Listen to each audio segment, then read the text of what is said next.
अगर आपके भी चश्मे का नंबर फ्रीक्वेंटली चेंज हो रहा है, यानी कि जल्दी-जल्दी आपके चश्मे का नंबर अगर बढ़ रहा है, आपकी आँखों में हमेशा दर्द बना रहता है और जैसे ही डीम लाइट होती है या शाम होती है, आपके सर का दर्द धीरे-धीरे बढ़ना शुरू हो जाता है। कम रोशनी में आपको देखने में ज़्यादा परेशानी होती है और लाइट के चारों तरफ आपको हैलोज़ दिखाई देते हैं, यानी एक इंद्रधनुषीय रंग दिखाई देता है। तो ये एक मेडिकल अटेंशन है कि हो सकता है आपकी आँखों में भी काला मोतिया या सबलवाई या ग्लूकोमा की प्रॉब्लम हो सकती है। दोस्तों, आज हम जानेंगे इसी ग्लूकोमा या सबलवाई या काला मोतिया के बारे में। ये एक ऐसी आँखों की बीमारी होती है कि अगर इसके कारण से आपकी आँखों की रोशनी चली जाती है एक बार, तो दोबारा से इसको रिस्टोर यानी वापस नहीं लाया जा सकता है। आज जानेंगे इसके अर्ली सिम्पटम्स को पहचान के अपना ट्रीटमेंट शुरू कर सकते हैं। क्या-क्या चीज़ें आपको इसके लिए प्रिकॉशन के तौर पे लेनी पड़ेंगी और क्या-क्या सावधानियाँ बरतनी पड़ती हैं ग्लूकोमा के साथ में। इन सारी चीज़ों के बारे में जानेंगे आज के वीडियो में। तो वीडियो को पूरे एंड तक मेरे साथ बने रहिएगा और वीडियो की शुरुआत करेंगे।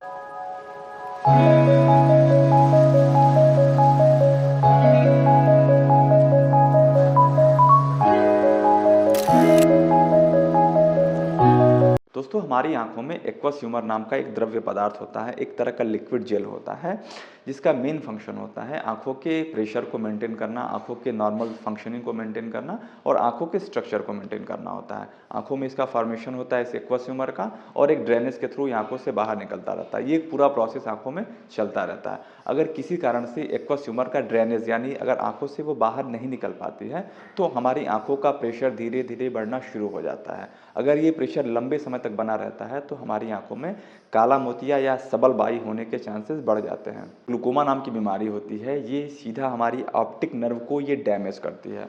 ऑप्टिक नर्व हमारे दिमाग से हमारी आँखों को जो एक नर्व जो मेल कराती है, यानी जिसके थ्रू हमारी जो विज़न होती है, रोशनी होती है, जो ट्रैवल करती है, वो सीधा उसी को ये डैमेज करती है, जिससे आँखों की रोशनी तक जा सकती है। किसी-किसी का पेरिफेरल विज़न या आँखों के किनारे की रोशनी चली जाती है, किसी-किसी का सेंट्रल विज़न लॉस हो जाता है। और सबसे बड़ी बात क्या है इस बीमारी के साथ में, अगर एक बार आपकी आँखों की रोशनी चली जाती है, तो दोबारा से उसको किसी भी ट्रीटमेंट से वापस नहीं लाया जा सकता है।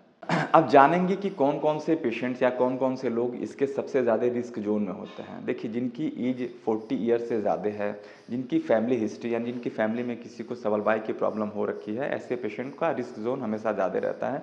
जिसको हाई ब्लड प्रेशर की प्रॉब्लम है, जिसको शुगर की प्रॉब्लम है, पेशेंट जो लंबे समय से स्टेरॉयड का यूज़ करते आ रहे हैं, उनको भी ये बीमारी होने के चांसेस सबसे ज़्यादा रहते हैं। जिनके चश्मे का नंबर बहुत ज़्यादा लगता है, ऐसे पेशेंट जो हाई मायोपिक पेशेंट होते हैं, ऐसे पेशेंट्स को भी इन फ्यूचर में ये बीमारी होने के चांसेस ज़्यादा रहते हैं। अगर आपकी आँखों का जो इंट्राओकुलर प्रेशर है वो 15 या 16 mmHg के बीच में है, तो ये आपकी आँखें नॉर्मल हैं, आपकी आँखों का प्रेशर नॉर्मल है। अगर 20 के अराउंड अगर आपकी आँखों में ये प्रेशर लगातार बना रहता है, तो आपको हर साल में कम से कम 2 बार अपनी आँखों की आई टेस्टिंग ज़रूर करा लेनी चाहिए, अपनी आँखों का प्रेशर ज़रूर चेक कराते रहना चाहिए।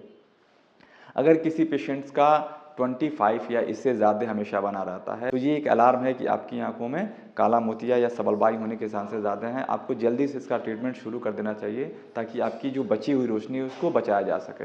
ये सियोट्स का टोनोमीटर होता है, एप्लेनेशन का टोनोमीटर होता है। ये आपकी आँखों के इंट्राओकुलर प्रेशर को ये मेज़र करता है, ये फाइंड आउट करता है कि आपकी आँखों का प्रेशर बढ़ा तो नहीं है। इसके अलावा डॉक्टर्स आपकी आँखों का फंडस टेस्ट करते हैं, आपके पर्दे का टेस्ट करते हैं कि कहीं कहीं इस ग्लूकोमा का इफ़ेक्ट आपके पर्दे पर तो नहीं पड़ रहा है।